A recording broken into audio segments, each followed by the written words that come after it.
সাবেক প্রধানমন্ত্রী শেখ হাসিনাকে ফেরত চেয়ে বাংলাদেশের অন্তর্বর্তী সরকারের পাঠানো কূটনৈতিক বার্তার আইনি বৈধতা খতিয়ে দেখবে নয়াদিল্লি। বিদেশ মন্ত্রক সূত্র বলছে, যথাসময়ে বাংলাদেশের কূটনৈতিক বার্তার উত্তর দেয়া হবে।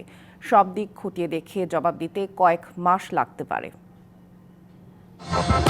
গেল 5ই আগস্ট ছাত্র জনতার অভ্যুত্থানের মুখে দেশ ছেড়ে ভারতে পালিয়ে যান সাবেক প্রধানমন্ত্রী শেখ হাসিনা।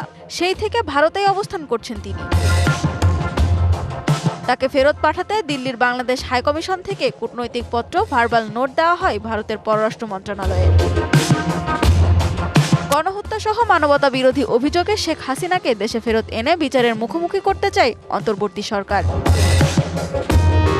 নয়াদিল্লির রাজনৈতিক বিশ্লেষকদের অনেকে বলছেন, রাজনৈতিক কারণে আশ্রয় নেয়া কোনো নেতা বা নেত্রীকে তার ইচ্ছার বিরুদ্ধে ফেরত পাঠাতে কোনো দেশ বাধ্য কিনা তা খতিয়ে দেখা হবে।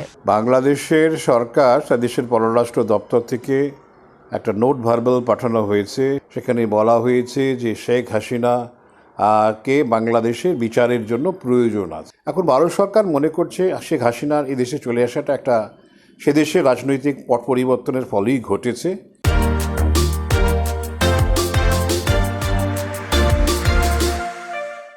এবং এই শর্ত অনুযায়ী ভারত সরকার এই মুহূর্তে দায়বদ্ধ নয়, ভারত ফেরত দেব না এরকম কোনো কথা বলেনি। পাশাপাশি কূটনৈতিক সূত্রের শঙ্কা, শেখ হাসিনাকে ফেরত পাঠালে ভুটান, শ্রীলঙ্কা, নেপালের মতো দেশের কাছে ভারতের কূটনৈতিক অবস্থান অনেকটাই নিচে নেমে যাবে। এছাড়া পররাষ্ট্র বিশেষজ্ঞরা মনে করছে, বাংলাদেশ ভারত বিরোধিতাকে উস্কে দিতেই এই নোট ভার্বাল পাঠানোর সিদ্ধান্ত নেওয়া হয়েছে। একটা অস্থিরতা পরিস্থিতি কোথাও তৈরি হয়েছে, স্বাভাবিকভাবে সেখানে ওরা হাসিনাকে ফেরত পাঠানোর কথা বলেছেন।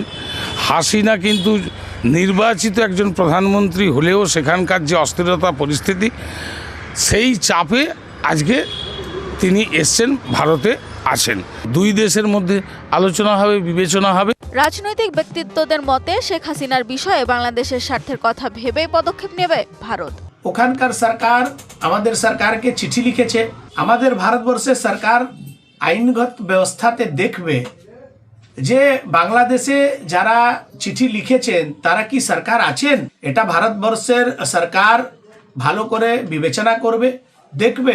তারা আরও বলছে, ভারত চায় বাংলাদেশে গণতান্ত্রিক পদ্ধতিতে দ্রুত নির্বাচন সম্পন্ন করুক অন্তর্বর্তী সরকার। সানজিদা ইসলাম তন্নি, ডিবিসি নিউজ ডেস্ক।